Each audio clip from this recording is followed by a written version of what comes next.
ഉറച്ച കോട്ടയെന്ന് UDF അവകാശപ്പെടുന്ന അങ്കമാലിയിൽ ഇക്കുടി LDF കളത്തിലിറക്കിയിരിക്കുന്നത് മുൻ MLA പെരുമ്പാവൂരിലെ മുൻ MLA സാജു പോളിനെ തന്നെയാണ്. എന്തായാലും ഈ കോട്ട പൊളിക്കുമോ? ഞങ്ങളെ സംബന്ധിച്ചിടത്തോളം വളരെ യാദൃശ്ചികമായ ചില ക്രമീകരണങ്ങളുടെ ഭാഗമായി എന്നെ ഇവിടെ സ്ഥാനാർത്ഥിയായി പ്രഖ്യാപിച്ചു. പിന്നെ അങ്കമാലിയെ സംബന്ധിച്ച് വളരെ വിശദമായി വികസന പ്രശ്നങ്ങളും ഗതാഗത കുരുക്കായാലും ബൈപ്പാസിൻ്റെ വിഷയങ്ങൾ ഇതിലെല്ലാം ജനങ്ങൾ വളരെയധികം താല്പര്യപൂർവ്വം പല നിർദ്ദേശങ്ങൾ നൽകുകയും ഞങ്ങളുടെ അഭിപ്രായങ്ങൾ പങ്കുവയ്ക്കുകയും ചെയ്തിട്ടുണ്ട്. അപ്പോൾ അതൊക്കെ ഈ തെരഞ്ഞെടുപ്പിൽ അങ്കമാലിയുടെ രാഷ്ട്രീയ ചിത്രം മാറ്റിമറിക്കാനുള്ള ഒരു ഉപാധിയാകുമെന്നാണ് ഞങ്ങൾ പ്രതീക്ഷിക്കുന്നത്. വികസന നേട്ടങ്ങൾ 10 വർഷത്തെ വികസന നേട്ടങ്ങൾ എണ്ണി പറഞ്ഞാണ് UDF സ്ഥാനാർത്ഥിയും സിറ്റിംഗ് MLAയുമായ റോജി എം ജോണിൻ്റെ പ്രചരണം. അദ്ദേഹം ഇപ്പോൾ ഇവിടെയുള്ള കുറേ റോഡുകൾ നന്നായി നിൽക്കുന്നുണ്ട്. അതൊക്കെ പൊതുമരാമത്ത് വകുപ്പിൻ്റെ മികവാണ്. ഈ പറയുന്ന കേരളം ഭരിക്കുന്ന രാഷ്ട്രീയ പ്രസ്ഥാനങ്ങളുടെ പ്രതിനിധികളാണ് ഈ നിൽക്കുന്നവരെല്ലാം. ഇവരിൽ ഒരാളോട് പോലും അങ്കമാലിയുടെ പൊതുവിഷയങ്ങൾ സംബന്ധിച്ച് അങ്ങനെ ഒരു ആശയവിനിമയം നടത്തുമോ യാതൊന്നും ഉണ്ടായിട്ടില്ല.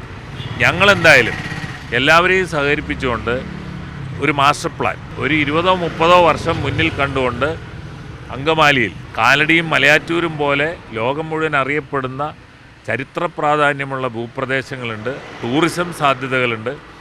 ഇതെല്ലാം വച്ചുകൊണ്ട് ദീർഘകാലാടിസ്ഥാനത്തിൽ ആസൂത്രണം ചെയ്തുള്ള പ്രവർത്തനങ്ങളും ഞങ്ങൾ കൊണ്ടുവരും, കാഴ്ചവെക്കും എന്നുള്ളതാണ് ഞങ്ങൾക്ക് ഇവിടുത്തെ ജനങ്ങളോട് പറയാനുള്ളത്. പെരുമ്പാവൂരേറെ ചർച്ച ചെയ്യപ്പെട്ട ഒരു പേരാണ് താങ്കളുടെ ഈ നിയമസഭാ തെരഞ്ഞെടുപ്പിൽ. അങ്കമാലിയിലേക്കുള്ള ഒരു മാറ്റം അത് ഏതെങ്കിലും ഒരു എന്തായാലും തെറ്റായിപ്പോയി എന്നോ അല്ലെങ്കിൽ കുറച്ച് പിശക് സംഭവിച്ചെന്നോ തോന്നുന്നു?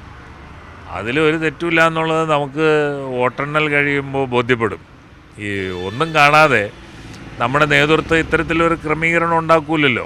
സാമുദായിക പരിഗണന കൂടി കണക്കിലെടുത്താണ് താങ്കളെ അങ്കമാലിയിലേക്ക് കൊണ്ടുവന്നിരിക്കുന്നത് എന്നാണ് ഒരു ചർച്ച. അല്ല, സാമുദായിക പരിഗണന വെച്ചാണെങ്കിൽ അങ്കമാലിയിൽ മത്സരിപ്പിക്കാൻ തീരുമാനിക്കുമോ? അതിനെപ്പറ്റി കൃത്യമായിട്ട് അറിയാവുന്ന സ്ഥിതി ഉണ്ടെങ്കിൽ അങ്ങനെയൊന്നും ഈ തെരഞ്ഞെടുപ്പിൽ ചർച്ചയാവില്ല. ഇല്ല.